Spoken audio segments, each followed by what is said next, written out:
This episode is brought to you by LifeLock. Between two-factor authentication, strong passwords, and a VPN, you try to be in control of how your info is protected. But many other places also have it, and they might not be as careful.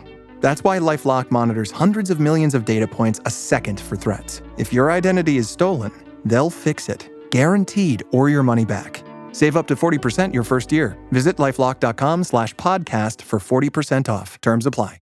My favorite thing about Shipt since I signed up for Target Circle 360? No price markups when I order same-day delivery from tons of local stores. Only a handful of alcohol retailers and items don't count. I won't lie, I've had too much fun being like, markups on groceries? Not in my fridge. Markups on pet food? Not for my DOG. Markups on tools, electronics, home goods, meds? Not in my house.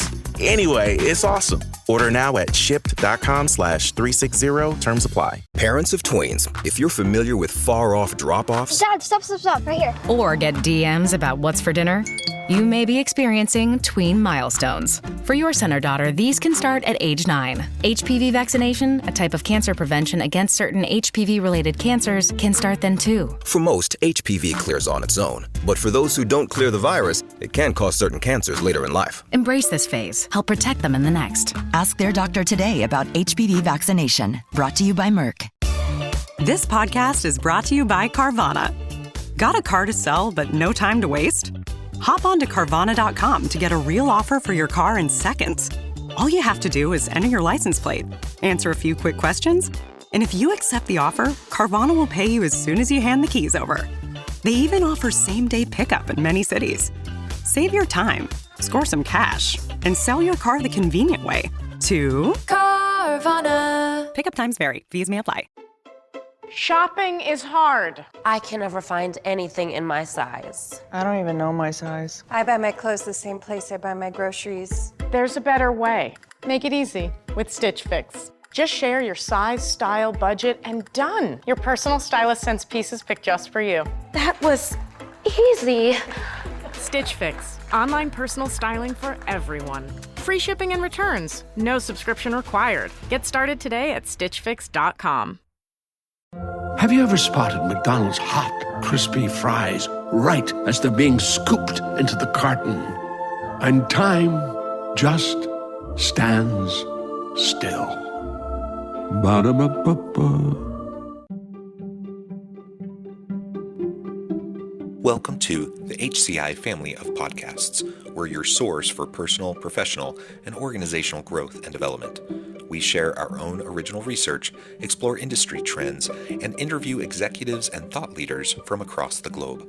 Join us for practitioner-oriented content around all things leadership, HR, talent management, organizational development, and change management. Maximize your personal and organizational potential with the HCI family of podcasts. Adele Gambardella and Chip Massey, welcome to the conversation today. Thank you. Thanks, Jonathan. It's a real pleasure to be sitting down with both of you. You're joining me from the DC and New York areas. I'm south of Salt Lake City in Utah. And today we're going to be talking about what most convincing people do to forge a lasting bond. This is a fun topic for me because relationships really do matter. Relationships matter, of course, in our personal lives, but they matter in business. They matter in our organizations. And if you want to have a successful career, it's built on relationships, right? And relationships are built on trust. And so if you want to go anywhere in life, you have to be able to forge lasting bonds built on trust. So I'm super excited to tap into your wisdom, your insights, and your vast experience. As we get started, I wanted to share some bios with the audience. Adele Gambardella, honored as a woman who means business, has over 20 years of experience owning and managing her own private top PR firm in Washington, D.C. She has run PR campaigns for U.S. President Joe Biden, the CEO of Lockheed Martin, Marillyn, Hewson, and many more. Adele has spearheaded major crisis PR campaigns for brands such as SAP, Verizon, and Johnson Johnson. She has also been invited to speak at the United Nations twice, where she's given 2 speeches on crisis communications. Ryan Reynolds here from Mint Mobile. With the price of just about everything going up, we thought we'd bring our prices down. So to help us, we brought in a reverse auctioneer, which is apparently a thing. Mint Mobile Unlimited Premium Wireless. How to get 30, 30, bit to get 30, bit to get 20, 20, 20, bit to get 20, 20, bit to get 15, 15, 15, 15, just $15 a month? Sold! Give it a try at mintmobile.com/switch. Upfront payment of $45 for 3-month plan, equivalent to $15 per month required. New customer offer for first 3 months only. Speed slow after 35 gigabytes if network's busy. Taxes and fees extra. See mintmobile.com. I could share a whole lot more about Adele, but I'm going to pause there. Chip also has an amazing background, an ex-FBI hostage negotiator and special agent for 22 years. He has investigated 9/11 terrorist attacks and led the New York FBI office's crisis negotiations team in all 5 bureaus. As the co-owner of the convincing company, he teaches executives and their teams how to apply the FBI's techniques to every workplace scenario. Clients include C-suite executives at Fortune 500 companies, including Facebook, Samsung, and Goldman Sachs. And again, Chip, I could say a whole lot more about you, but I'm going to pause there and give both of you the opportunity to just highlight anything else about your backgrounds, and then we'll dive on into the conversation. Sounds great. Yeah, we're ready to go. Anything else you would like to share? No, I don't think so. No? That covers it. Okay, very good. Well, you both really do have really interesting, diverse backgrounds, which, is compelling to me. PR for all these different executives and political figures, hostage negotiations, FBI. First of all, how did you get together? So we met at an entrepreneurial dinner, and I had my own public relations firm for about 15 years prior to meeting Chip, and I had a staff of about 15 people, and I eventually sold that business. And then wanted to go out and sort of do something different, hang my shingle and be more of a thought leader in the industry. And I was out one night and I heard Chip do his bio of like FBI hostage negotiator. And I was like, wow, like that would be such a cool combination in a crisis firm, in a PR firm, to have somebody with his background. And we started talking, and but Chip tells it a little bit differently than me. She hasn't hit it yet, John. So she was asking me questions about what I learned at Quantico, what I learned in the field, both as an agent and hostage negotiator. And after period of time, she goes, "You know what? We're good to go." And I said, "Good to go what?" She says, "Well, we're going to put on a master class," and this was like August, right? And I said, "Okay." And she said, "We're going to do it in New York City." I said, "Sure." And she said, "We're going to do it in 3 months." And we did. And that's, she sold it out. That's kind of like Adele. She works at light speed. She has like ideas all the time. And so we did that. We did it again in DC, same thing. And then COVID hits. Right. And great timing. You know this, John, right? It's like, okay, in-person events are down. And so Adele says, "You know what? We're going to use this time. We're going to write a book." And that's exactly what we did. When he tells this story, Jonathan, I feel like it makes me sound rather bossy, but I think ambitious. I think my there's a difference, right, John? Personality, right? Yeah. Convincing. Yes, not bossy. That's the name of the game, right? Great partnerships come about in all different ways. This is fun. It's fun to hear how this one came about. And COVID hit at not the most opportune time for anybody, right? But certainly when you're starting a new partnership and speaking events and all those sorts of things. But hey, out of that comes a great book, the opportunity to really put all of your good thinking down in a different medium to be able to share with people. So that's wonderful, and that's a great outcome. My little COVID project was this podcast.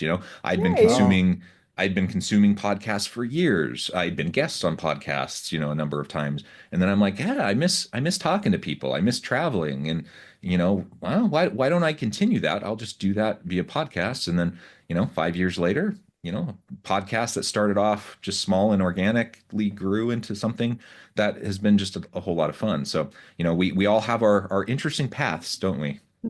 We certainly do. And I have to say, starting a crisis communications firm during the pandemic was also sort of interesting because everyone is in a crisis. I mean, I had a crisis firm before and we were like, oh, this is good. We'll just parlay this all in. And I will say that we very bad timing wise worked with the Infectious Disease Society of America right before the pandemic hit to prepare them for crises. And they were like the number 2 spokespeople about the issue because they were so prepared to take on the pandemic. So bad timing for us, good timing for them. They were prepared. So but when everybody was having a crisis, it was difficult to want to get people to go, okay, yeah, let's plan for it. Let's talk about what you're going to say. So we again took the opportunity to go, well, what does crisis management really teach businesses?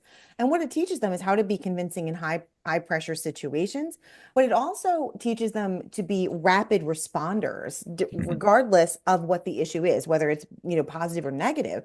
So putting those principles to work both in our book and in our business actually wound up being something that was really fruitful for us. So, sometimes out of horrible things come, great business ideas, as this podcast was, I'm sure. Yeah.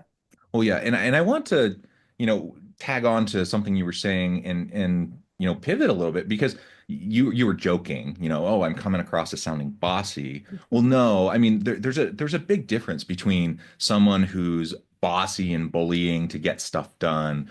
We've all been there. We've all been with bosses who are pushy and bossy and micromanaging and kind of exploitative. And, we've been around people like that, right?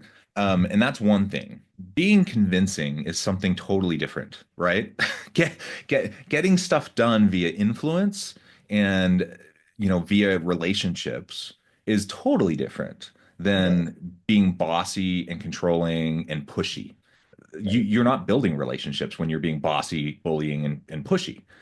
It's the opposite. You might be able to get stuff done in the short term, but long term, you're not going to get anything done because you're blowing up relationships, and you're chewing through people, and so you're going to have to find new people constantly to be able to get the stuff done that you want to get done, right? So, absolutely, totally agree with you on that. And it's interesting, right? I mean, I think being a woman in business, that comes with sort of some, heavy, I think expectations that bossy is a bad thing. And I can tell you though, I have a daughter who's 12 and I have a son who's 10. And when she was in preschool, I said, why not give Sienna a little bit of a leadership position? I think she'd be good. And her teacher was like, we don't want to give her that kind of power. She had already seen that she had some leadership qualities, but maybe we need to tone some of those down a bit. But hey, having an entrepreneur for a mom, it's got to be a bit of a balance there.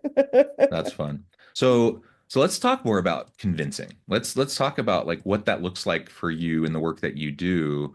How do you become more convincing? And why is it that these individuals that foster that, who foster convincing approaches and more influence, why are those the ones that have these lasting bonds, stronger relationships, stronger trust bonds? Chip, do you want to go? Sure. I think, and John, you've talked about this and written about this at length. The idea that when you take a real, authentic interest in another person, bringing to bear your empathy, the idea that everyone that comes into your life, whether it's work or personal, whatever it is, everyone wants to be heard and seen. And so what we know is that leaders that take on this kind of mindset, this kind of persona where they're trying to put that other person before themselves, they are trying to understand them, right?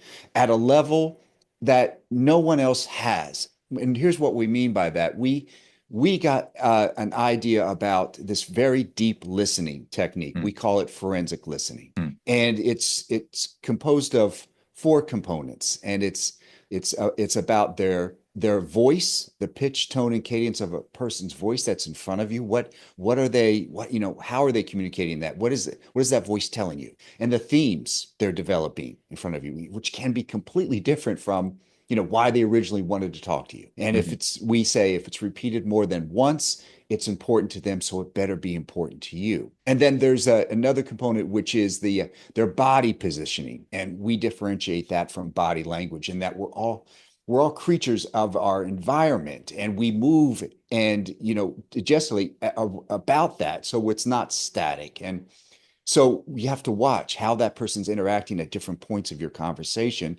And then the fourth is the idea is what emotion is being present?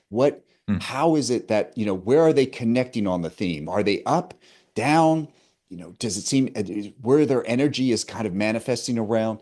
So we use that as a way to help people when we start working with them to really dial into that other person. And they get this system, because what we say about forensic listening, John, is that it's the art and science of analyzing a conversation after it's happened, because we believe words leave clues. Yeah, and John, just to add to what Chip's saying as well, like, you have a lot of people who use these AI note takers now, and those are great for a variety of things. It's great for next actions, but what we say is really take a focus on the emotional aspects of the conversation in these four categories, and then follow up in such a way that the person feels so seen and heard that the next conversation that you have with them is so interesting and so engaging for them, because you've listened at such a level that they've never been heard before. And that creates a relationship that makes you just so much more convincing. I mean, how many times, and I'll ask you this question, how many times in your career has somebody followed up with such detail and such, an interest in you to say, John, what you said to me 2 weeks ago, it really made an impact. When you focused on this area, gosh, I was so fascinated by that. And I just want to really tell you that the story that you told me around that, it stayed with me. And I'd love to connect more. And that kind of follow-up is rare in business because most people don't listen at that level. And so your ability to be convincing and influential because you take an interest in someone else, it sounds so simple, yet so few people do it. Yeah, well, you have to listen carefully, right? You have to be attentive to be able to pick those things up. You have to care genuinely, to be able to not just notice it in the first place, but to take it in and to hold it within you, and to then be able to share it back later, especially if you're talking 2 weeks later, and to even remember it and to be able to share it. And so, stuff like that just doesn't happen that often. And especially with casual relationships. So when it does happen, you feel like this is something special. Like this is someone who it's not just a casual, workplace acquaintance. This is someone who genuinely cares about me. Like maybe we don't know each other outside of work, but at least within work, they genuinely care about me, and they value me, and they have interest in me and in my career and my ability to succeed, and et cetera, right? And that's different than 99% of our interactions that we have. That's what we say too. If you do this one thing, you'll be the top 1% of your industry, because just most people won't do it at this level. They don't. And it's not, to clarify too, it's not because other people don't care. I think most people do care. I think most people, are good people, and they wander around, just trying to make it through their days. But, most people are so overwhelmed and busy and burning, the candle at both ends, and, all of these things that we just, maybe we don't prioritize it, or we just don't feel like we have the bandwidth, or whatever the reason, right? There's a gazillion reasons why it doesn't happen. But if we can find a way to prioritize it, give ourselves, the bandwidth, put aside the energy, whatever needs to happen, so that we can do that, at least within a smaller sphere of people we interact with, on a regular basis. It's just gonna be huge, especially with our team. It's gonna make a big difference.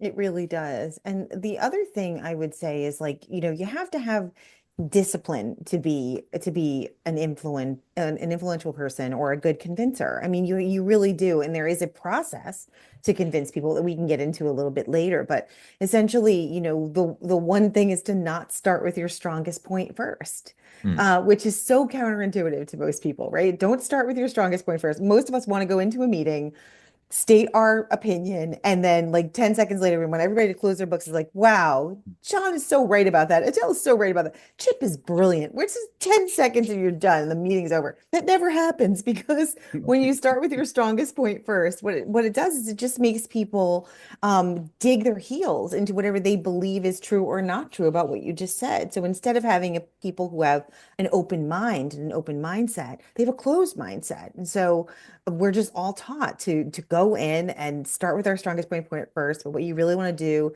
is start with a point of agreement. And the way you know what that point of agreement is the step before we just talked about, which is to listen at a level where you know what the point of agreement is, so you could bring that into any conversation.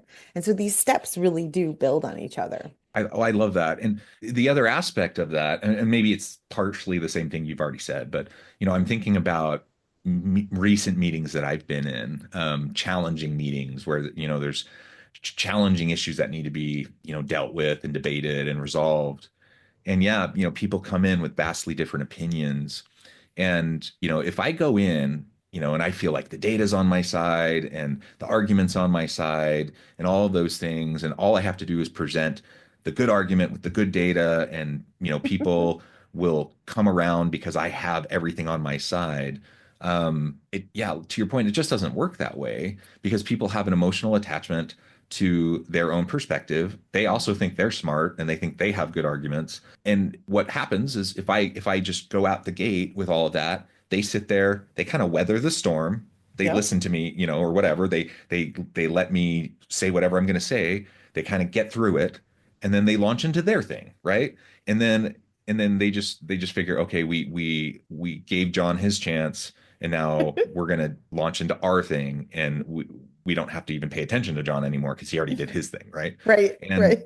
And that it's just a ridiculous back and forth. It's so silly, right? Yeah. Because it never neither works. of us are really listening to each other in that kind of a dynamic. And when really what needs to happen is we just all need to be able to go in. We all need to be open to different perspectives. We all need to, come to some sort of an agreement that we're going to try to, make a data informed decision. What are our priorities? Set some ground rules. Like, those are the types of things that are going to help us come to good decisions. Yet most of the time we don't do those things, right? We just go in from, as soon as the gates open, and we launch into trying to convince everyone of our point. Yes. And it never works. It never works. It just makes people dig their heels in more. It really does. Yeah. I think as I think more about this this idea of the lasting bond, I think of sustainability, I think of long-term relationships. And one thing that's interesting in the modern world of work is that not many things are long-term in the modern day and age, right? So at least not in like the modern workplace. People turn over rapidly, they switch jobs, they switch organizations rapidly. And so I can just hear, some people in the audience thinking out loud saying, well, I'm only going to be in this company for 1 to 2 years anyways.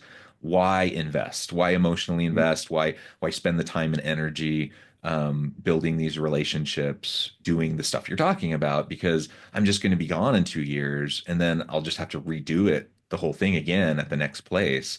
What would be your response to that?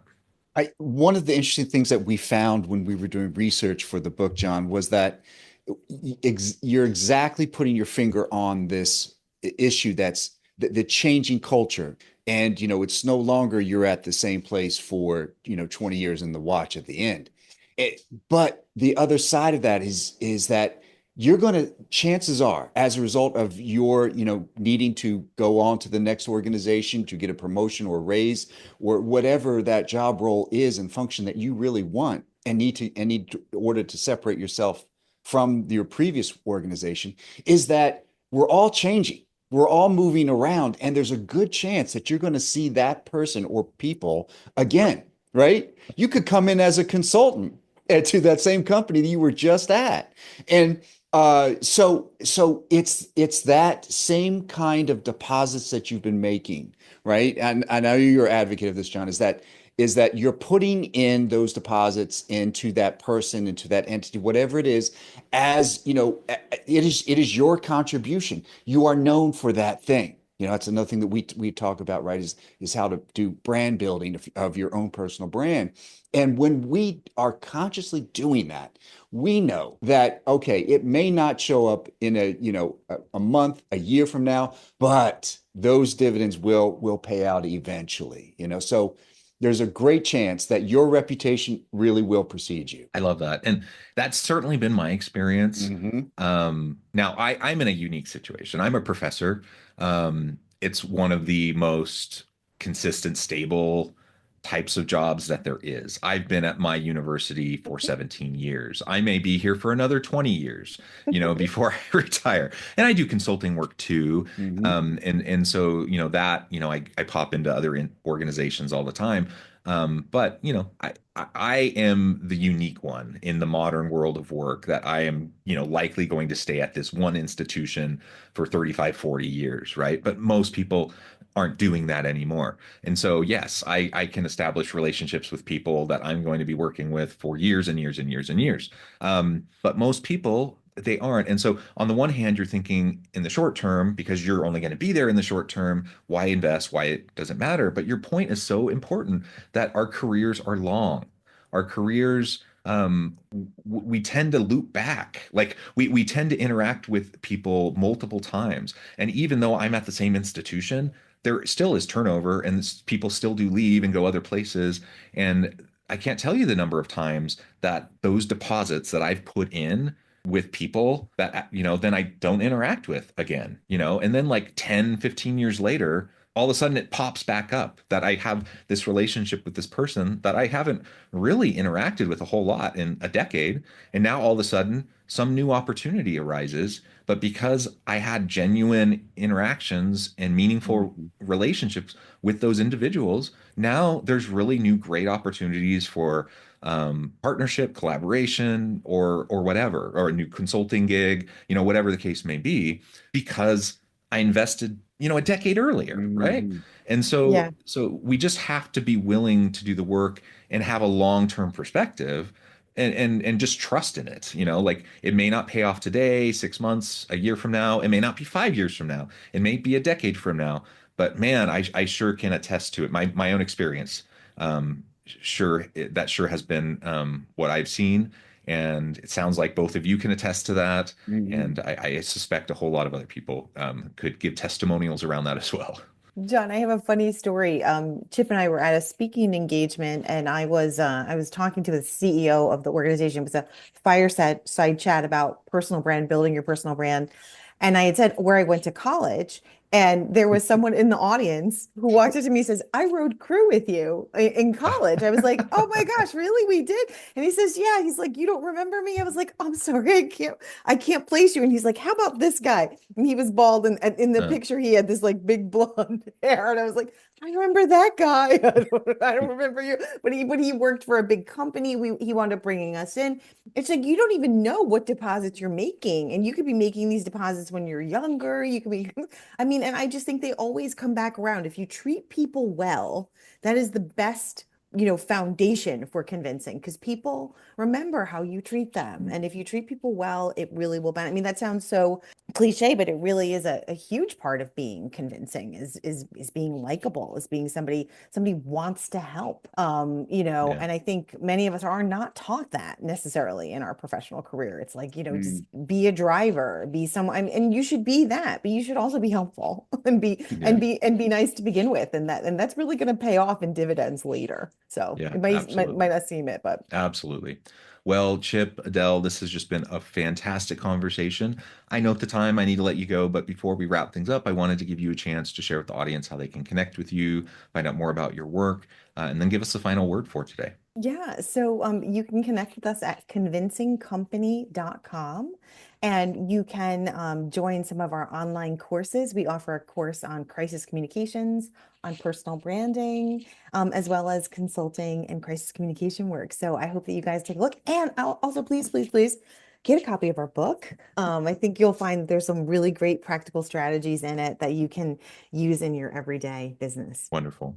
I encourage the audience to reach out, to get connected, find out more about what Chip and Adele can do for you. Check out the book. And as always, I hope everyone can stay healthy and safe, that you can find meaning and purpose at work each and every day. And I hope you all have a great week.